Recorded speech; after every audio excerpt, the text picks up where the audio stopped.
Filip is an artist, and he's shifted from,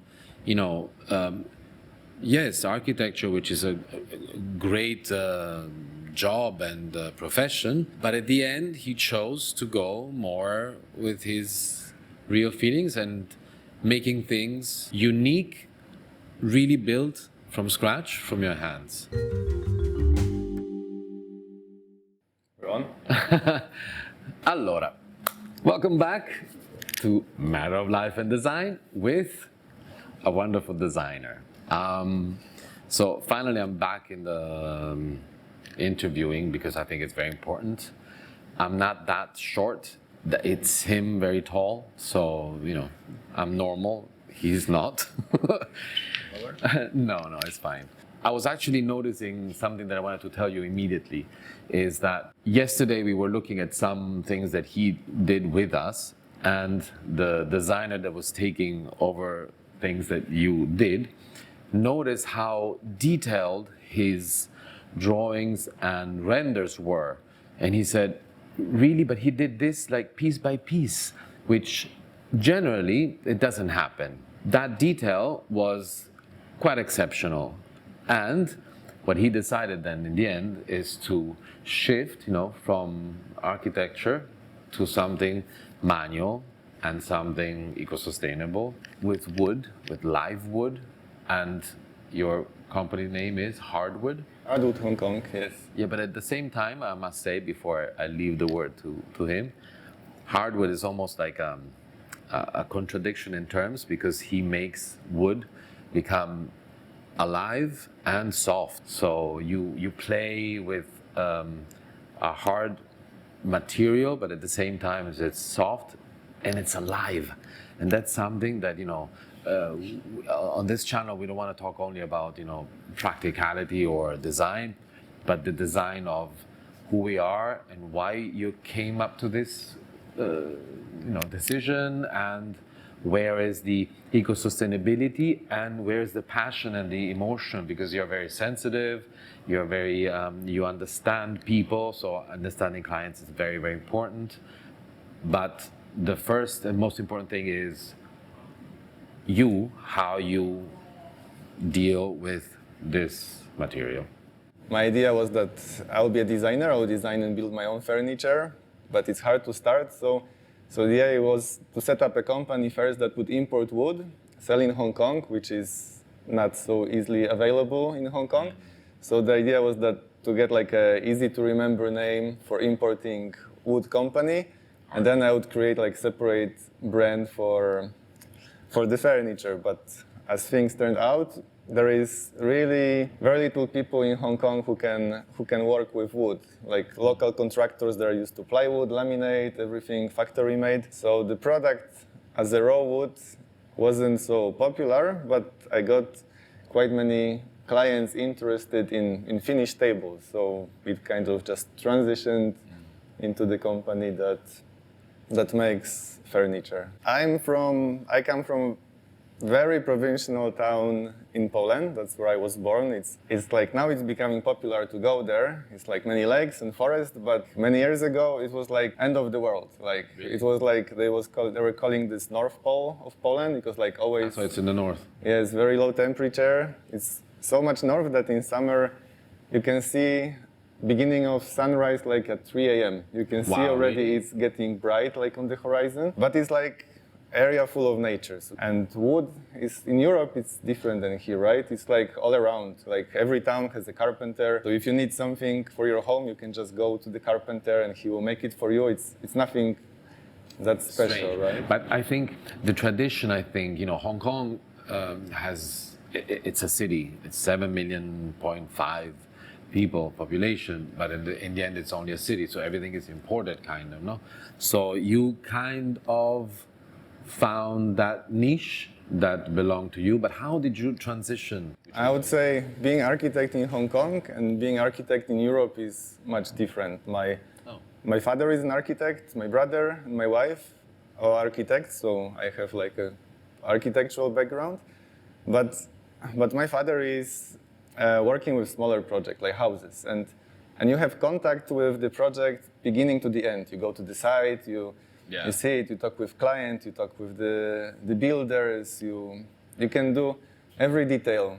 So I like that you have it's more a creation. personal thing. Yes, you see how the building is growing, you come on site changing things. So that's what I liked in architecture. But when I came to Hong Kong, I felt this is not what I want to do, because I was in 3 or 4 local companies and we were building like high-rise residential, some offices, shopping malls in China. And I felt there is no connection with the end product that you would see. You just sit every day 8 hours in front of computer, doing some renderings, model, it sends, 90% it gets refused, and even if it gets built, quite often you don't see that. And I felt that I missed that feeling, like of the natural material, right? Like what you have, like in like welding and working with wood, and I started thinking that I really don't fit in this work environment in architecture in Hong Kong, and I started making something small, like in my backyard. So I built a stool maybe first, some shelves for my home, but I always felt the local wood, it's hard to find nice wood. What is standard in Poland that you just go to the next town and there is like a huge warehouse and you have these big pieces of beautiful wood. Here you just find like the construction lumber, some pine boards imported from United States maybe, or some weird tropical wood. So I felt the need. Weird. Well, for me, maybe, yeah, foreign or like. So I thought I would like to make something with better quality of wood, and I decided I'll bring a little bit of wood for myself to do my own things. And then it started growing. I get some, like Instagram for me is a really big thing. I got clients coming and they could appreciate the difference. From Instagram?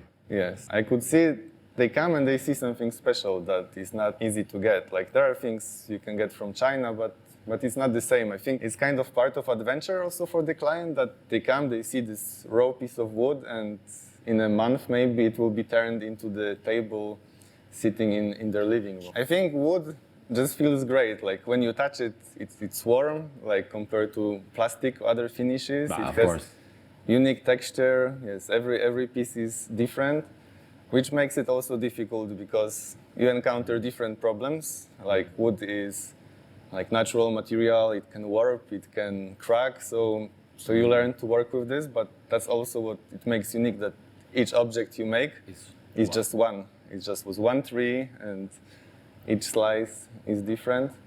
You cannot be confident that it will look exactly the same for 20 years, but this is beauty of wood. Like I have a table at home that I did, and I have 2 kids, and my kids keep smashing the wood every day, like using crayons, markers. But we use very good finishes, so it can come off. But I usually tell clients, they say, "Oh, will there be any scratches on the table?" I say, "Yes, but this is like part of your history. This is like you will see the scratch, and you remember that your kid, when he was 5, he did it, so it's kind of souvenir that stays. But do you think that clients perceive this, are ready to receive this? Because, you know, it's a big thing. That is, if people, you said something important, people try to have things perfect, and we can go in a conversation that is quite interesting about, you know, people, us, if we don't dress rightly or if we don't look nice, you know. And in Hong Kong, when you want to have something, I'm not saying all of the people, but most of the clients, some clients, they want to have this perfection, no? So when you go there and you say, look, but this is actually unique, like unique as a person, you know? You can be nice from Poland, you can have somebody similar to you, but you're always different. You're always different, everybody's different, you know? When you have to let go of the piece, do you let go easily, or you're like, I really like this, I would like to keep it? So. Yes, there are some pieces that when I see it finished, standing in the workshop, it just looks great. And I also, when I see clients coming in, they see it, how they're attracted. So you would like to say, I want to keep it, no?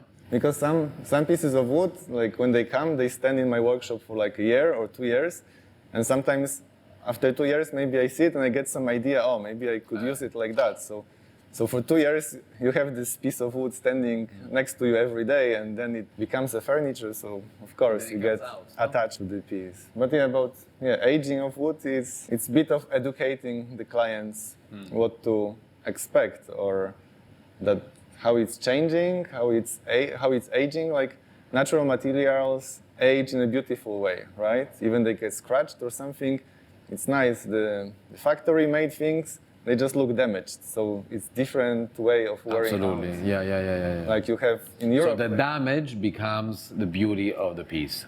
This is extremely interesting because I always say inside of us, I always go a little bit, inside of who we are, because it's always like the best things that happen, I think, in the world, in creating things, it's always like in rapport, how you say, the relationship between that piece and who we are. If we are broken, which all of us are in a way or another, it makes our uniqueness. It makes the beauty of us. Yes, with pain, because they were live trees, they were cut, so they are used to doing something, but it's nature. And I want to go into the eco-sustainability after. But so I feel that every time I get emotional. When I came here, because you just moved into this wonderful space, I got really emotional. Emotional almost with tears, because I know you, I feel you as a person, and I see that this is the best thing that could have happened to you. And you really, do it. And then I did trust you. You were saying something before we go to the eco-sustainability, that we started doing something together. Yes, so worth to mention that because our paths crossed many times. If we, like my good friend who was here before worked for you and she introduced us, Aga. Yeah. Maybe she will watch. Aga. Another Polish beautiful girl that now lives in Canada, the country of wood. Then my wife was your design manager for quite a long time. I worked for you a little bit on the project as freelancer, and the first project, my commercial project, was your library shelves, which I was still doing some small stalls in my backyard when Aga told me, I told Stefano that you can build the shelves for him. I was like, are you crazy? I'm making a stall here, and this is like 6 meters and 6 meter row of shelves, and we made it. I think 1 month working on your rooftop above your office. And we worked with wood from Hong Kong. Was a normal pine wood, no? Yeah, because I like simplicity, and that's another gift from people that are sensitive and creative. From a simple wood with just a little touch of iron in a nice, insinuating way in the wood, holding these shelves. Very, very simple, yet extremely not only practical, but beautiful. It's beautiful. Yes, this is what I still do, that I get some, I don't like to copy directly from somewhere. I like to develop some detail, but then it's getting me into trouble, because if you're doing something new, there is the moment when it's almost finished and you try to assemble, and there is this nervous moment, will it work or not? So your shelves, also I remember Jorge was, I think, helping me to set it up, and it just fitted in. But then it's like a miracle that happens, because the most important thing is when people think something and they really feel it down, it will work 100%. But you really have to feel. That's why I think that this place got me emotional, because I am sure that every time you come in, of course, daily, you see the same things, you don't even see things. But you build, with your own self and your own willing to change, because I believe that it was bold, with 2 kids, married in Hong Kong, not your country, to decide to do something that, you don't know if it's going to work or not, but passion, and it is going to work. He's growing and growing and growing, like Bitcoin, He's growing, of course, and it's bound to grow until you decide either to change or to become even more expert, You can do it here, you can do it in Poland, you can do it anywhere. So you're getting an expertise in something that is beautiful. I felt it's like one of the stories when you start something completely ridiculous, and then it turns out there is a niche for that, and Exactly. actually works. But it's never ridiculous, because if you, again, believe in it, one day or another it's going to come out. And if it doesn't, for whatever reason, look where we're living now in the pandemic. Who would have imagined that we walk with the masks and seeing the Queen, with the mask black, sad, and 94? I mean, it's weird. But at the same time, you did find a niche, and it's working. And if it doesn't, you're happy, which is very important, very important. I started just with pure only getting wood from Poland, which is nice to me because it gives me connection to my country. So when I show it to client, I know where it came from. So I find my suppliers myself. So when I go to Poland, I think last trip before pandemic, I had a new contact. So I think I went like 500 kilometers to the other end of Poland, where was the new person I met. And these are also small businesses. So it's not like huge warehouses. It's just another guy like me who is processing the wood. So he's buying these big trees that were cut down, and he's cutting them himself into the slabs. He's drying them. So you actually see where the forest, where it comes from, no? Yes, it's always in the area. So I know about the quality, because this is also a difficult process of cutting and drying it well, which make the wood more stable. So I know exactly this person who prepared the wood for me. So this is becoming even more personal. Eco-sustainability, I wanted to ask. It's very subtle, people are like, eco-sustainability, sure, but then they, from Poland, they have to come here. I'm sure they come with the boat, no? They don't come with the plane. Yes, 40 days on the 40 days. Yes, there is things that, cost in terms of non-sustainability. But then I think that from 100% sustainable and 100% non-sustainable, we have a really huge range. And you are, I think, quite eco-sustainable. Everything is regulated, so everything is registered. So if tree is cut down, it means there was a reason for that. Maybe it was sick. Maybe there was another reason. And there is always planting new trees in that space. So I believe it's more important to know the source than just to show some certificate that. So let's say you are eco-sustainable because you know the source, you know that they are replanted, they are certificated in the sense that they are checked, they're not random trees cut. And yes, they come here, but with a boat, so it's not a plane. And you make, and I'm going to go there in order to wrap up this thing, you make unique things that are from Poland, and you can see them in shops in Hong Kong or wherever the client wants, or in homes. And these people are going to eat on those tables, they're going to work on those tables. Yeah. And isn't that like nice? It feels nice. Amazing because, like I said, I'm from a small town, end of Poland, and if someone told me that I'll have a company making tables in Hong Kong, it sounds so ridiculous. But now I thought even to make a map and just point the places in Hong Kong where are my products. Nice. So we did. So I started with small private clients. Maybe first big project that was miracle was IT Apparels, which is huge clothing company in Hong Kong, very big. We work with them. We work with Pasao Tea, of course Treehouse.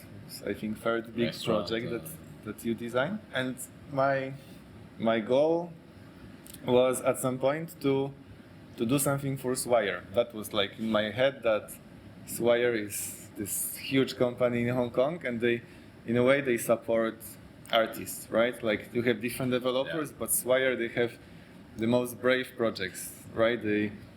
Because most developers, they just follow what Swire did maybe last year, and they know it's safe, it's selling, so they do. And Swire is always pushing this a little bit more to see. Boundaries, yeah.